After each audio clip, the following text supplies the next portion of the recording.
Hi everybody, welcome to this last week of Digital Media Ethics. I can't believe it's already here, but the first week we talked about just kind of the basics of the new media platform called the Internet that is kind of changing the way that we do everything online.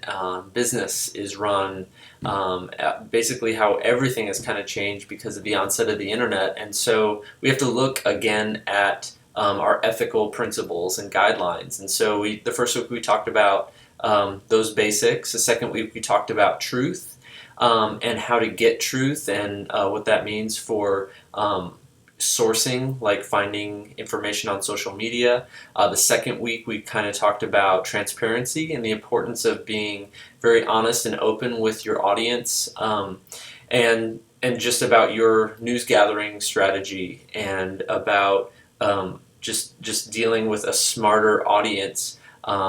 That you kind of have to be more transparent.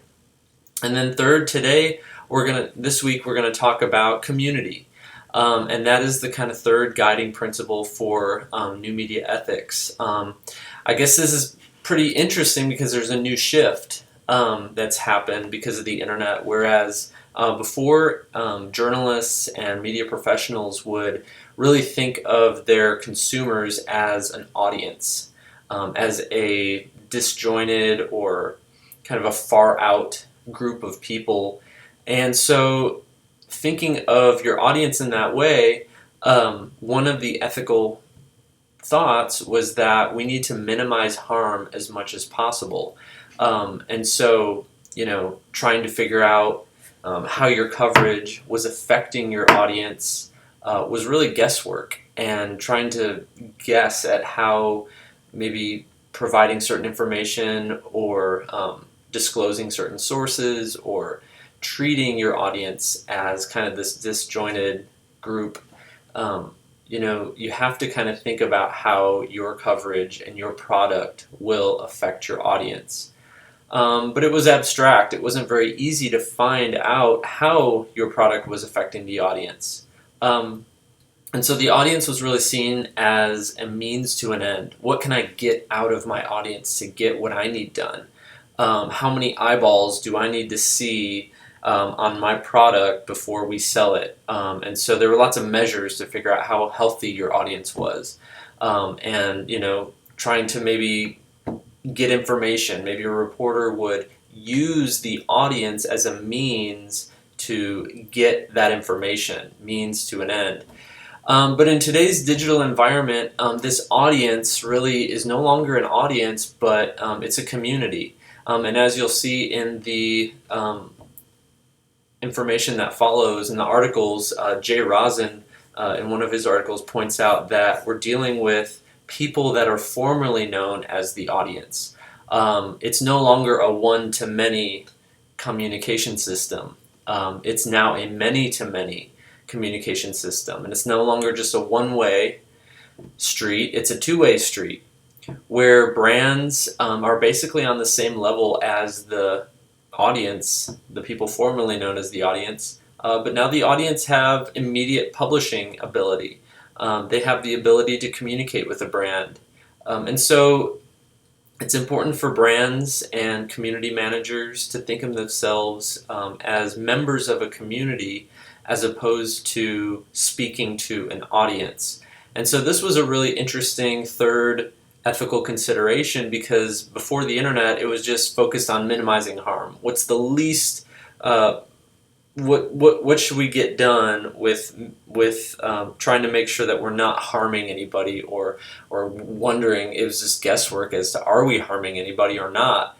And today, if we think of our audience as a community, then we're thinking of different questions, like what is best for our community? In a world, especially that is so easy to self-inform, where we kind of expect that people will find information whether we give it to them or not, what is the role of the journalist now? Maybe it's more of a community manager, and eliciting discussion and opening the website and social media outlets to where people can discuss these issues, where the journalist is really now more of a community manager than speaking to a wide audience. And so there's just a lot of different considerations. in this big shift now in media, and so it's important for us to understand what an online community is and how we can best interact with them so that we can really treat them as the end as opposed to the means to an end. And so garnering a good community really should be our end goal as media practitioners. And so instead of treating them as what can I get out of them, we should really be treating them as the community should really be the end. So anyway, that based on a lot of these articles and videos, I would like you guys to just kind of start thinking about that, and especially in the final case study that'll come in handy. And just a couple quick announcements about this week. There is no response due. You won't be writing on other students' forum posts. And there still is a quiz, but the quiz is due Friday by midnight. Basically everything that's left in this course is due Friday by midnight.